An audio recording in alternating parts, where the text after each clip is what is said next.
I bought my nephew a green lightsaber today for Christmas. Hopefully he doesn't watch this video. But I bought myself a blue one at the same time because I'm 5 years old and we better be having lightsaber battles on Christmas. I just wanted to try mine out right now.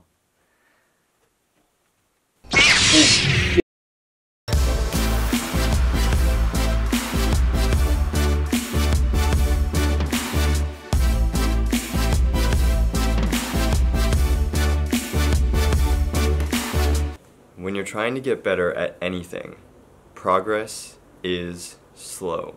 I've never been good at accepting that simple fact. I need to accept that fact if I'm ever going to improve these vlogs. I feel like I need to go out and I need to learn more things and change. If there's anything I've learned so far from reading John Steinbeck's Life and Letters, it's that no matter how good you are of a creator, perfection of your craft will always be incredibly slow. Embrace the process. So in John Steinbeck's Life and Letters, it's basically a book compiled of all the letters he's ever written.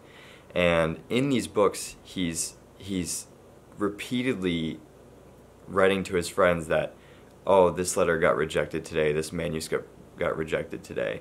If someone like Steinbeck, arguably one of the greatest writers of all time, can go through this process and struggle, then I have to go through it too. And to start off, I want to ask myself this one simple question.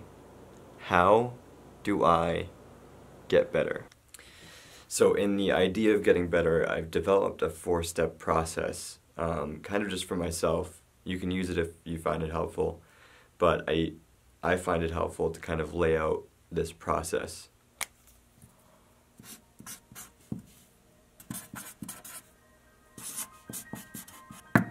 So the first step to my 4-step process is to learn from others.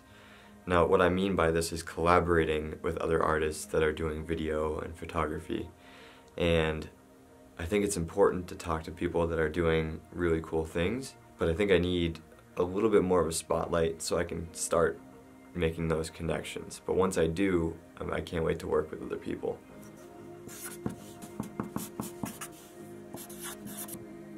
The second step is to develop skills by educating myself. Now, I've been doing this a lot with Peter McKinnon's YouTube videos. I've been looking at his tutorials on Premiere and After Effects and Lightroom and Photoshop, and I think in the past 3 weeks I've learned more than I've learned over the course of doing video and photography ever since I picked up a camera. To go even further, like, it's not just about educating myself, it's about putting those skills that I learn into practice. So I'm going to be trying new things out in each vlog to see what I can do.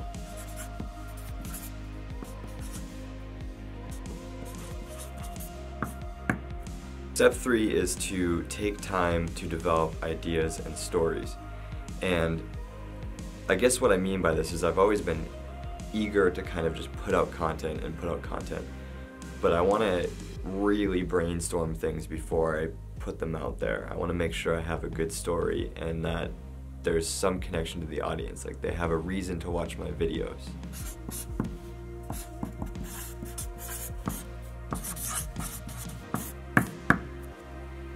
And step 4 is simply just to believe in myself.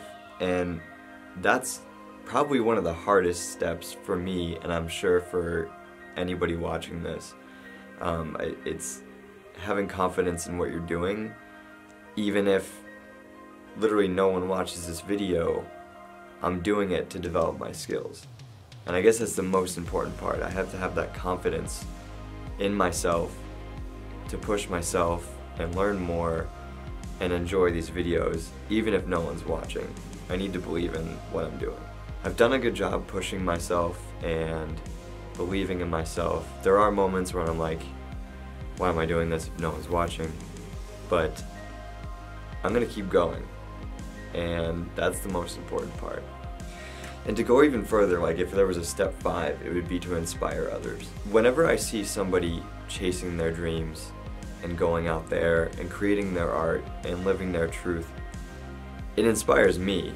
And so by me kind of pushing myself in creating these videos, hopefully people see these videos and they feel inspired. I also had a chance the other day to talk to a first-year symposium class at Colby-Sawyer College. It was full of first-year students. I talked to them about video and vlogging and kind of the importance of being able to tell your own story. And I really enjoyed talking to the first-year students because you could tell they were interested. I don't know, it's just a good group of people.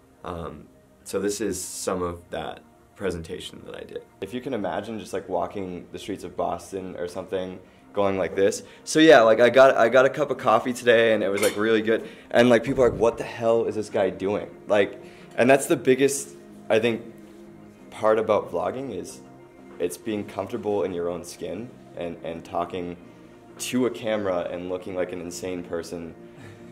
But getting over that hurdle is a really important part. There's importance in telling and learning how to tell your own unique story and figuring out your own voice, whether that's through vlogging or whatever you do, because you can then take that story and use it with other people. You can use it for advertising, or you guys are learning about activism. You can use your unique storytelling ability to tell a story about the group that you're studying.